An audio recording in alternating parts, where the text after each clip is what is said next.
let's talk about the top 10 mistakes that newbie romance writers make and how you can avoid them.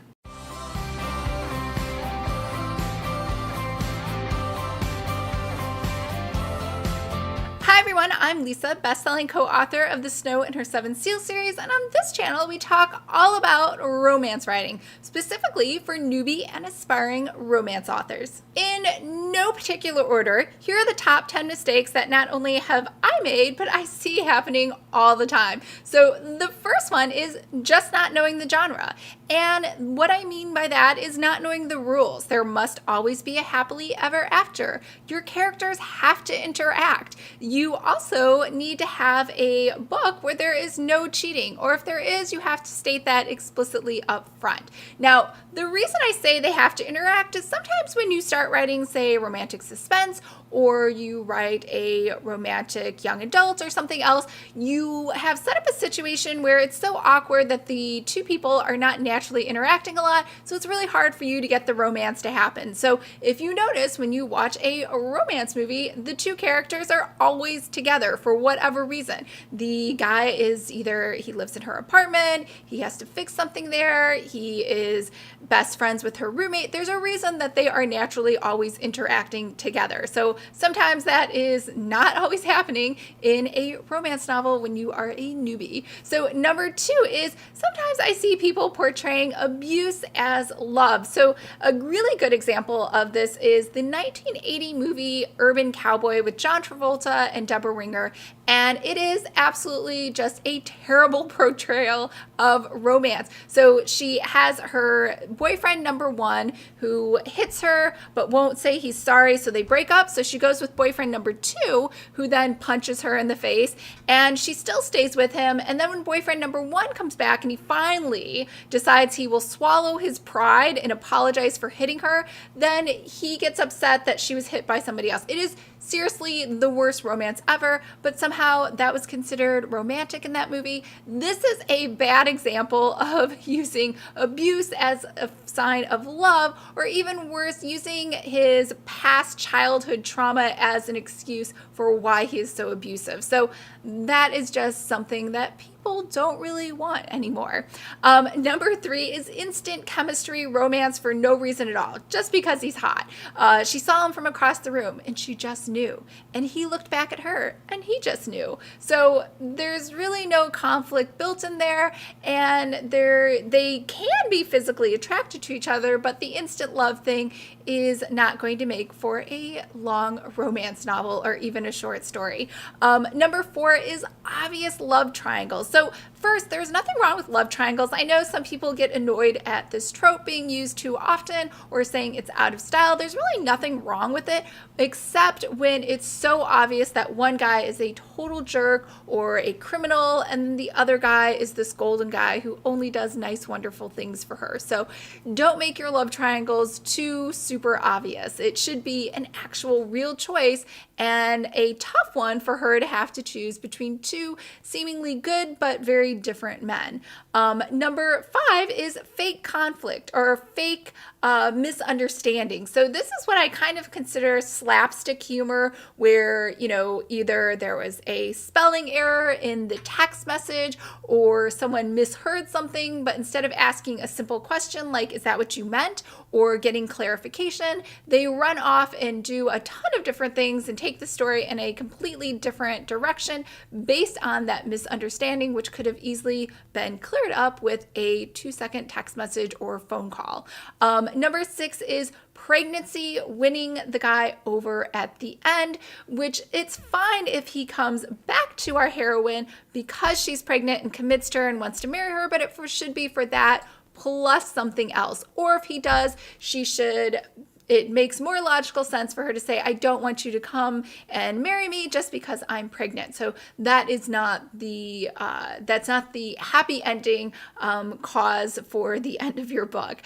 Number seven is research or information dumps not being interspersed with the rest of the story. So let's say that your story is about the 1920s golden era, and you are trying to write about flappers or, gangsters or criminals during Prohibition. And instead of simply doing your research and interweaving that with maybe how the police interact with people or the way that different gangsters interacted with the city or the way that the traffic was set up. Instead, you just give a long 2 or 3 page information dump on all the research you did explaining what is going on in that era.